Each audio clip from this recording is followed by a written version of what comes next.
So many people work hard for a living doing what they hate so that they can do what they love on the downtime, at nighttime, on weekends, or whatever.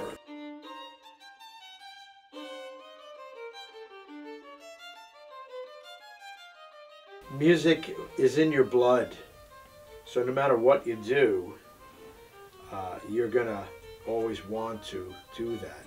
I was already taking piano lessons.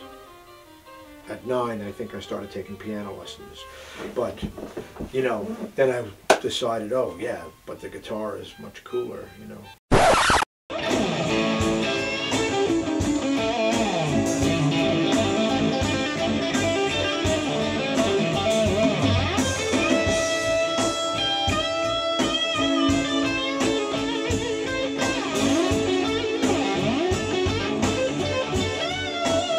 I went the other way. I did heavy labor stuff or whatever, things that, you know, I didn't like, but there were ways for me to make a lot of good money while I could still play music on weekends or whatever I was doing at the time. I was raising a family and all that kind of stuff.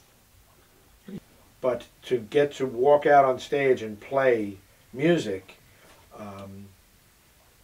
to huge crowds of people that have just, they feed back this energy at you, is an amazing thing.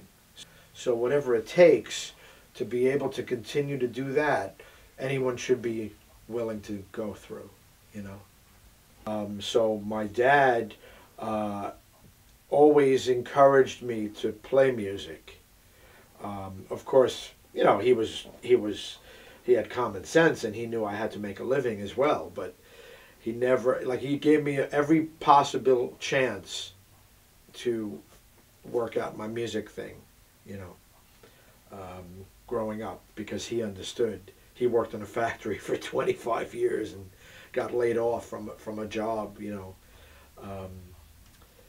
he was in his late 50s, and he had to look for something else at that point in life. It's hard, you know.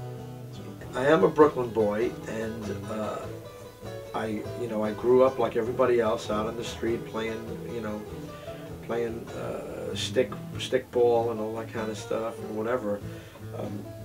But I also had this background, family lifestyle of people who were born in other countries, foreigners, and who had a different culture than the regular, you know, normal American 60s culture or whatever that I grew up in. There was this European thing and the opera thing, and so that Brooklyn kid that played out on the street also came home and practiced piano, you know, for half an hour a day or whatever. And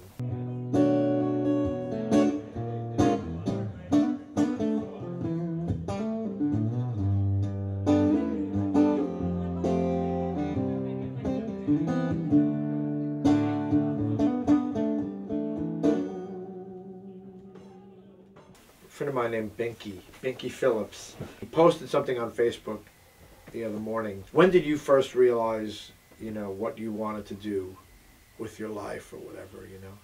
So I immediately posted a picture of the Beatles' Rain and Paperback Writer single, picture sleeve.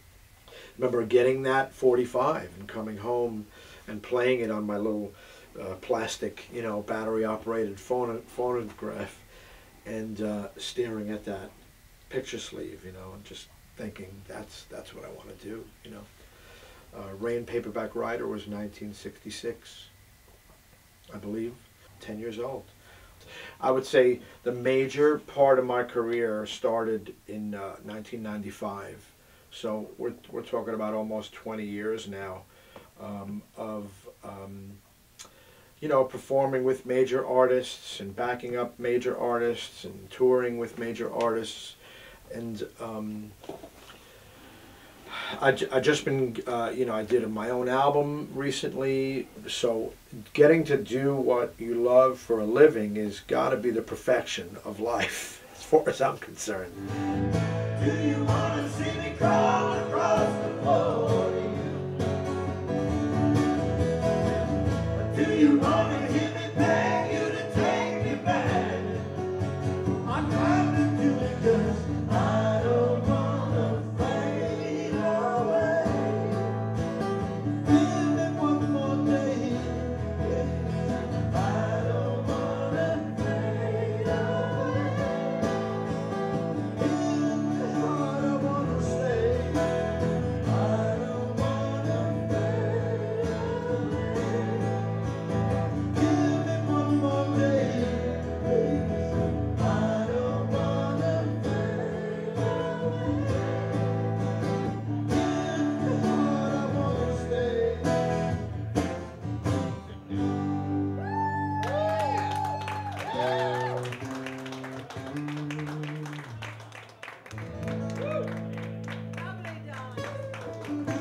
you.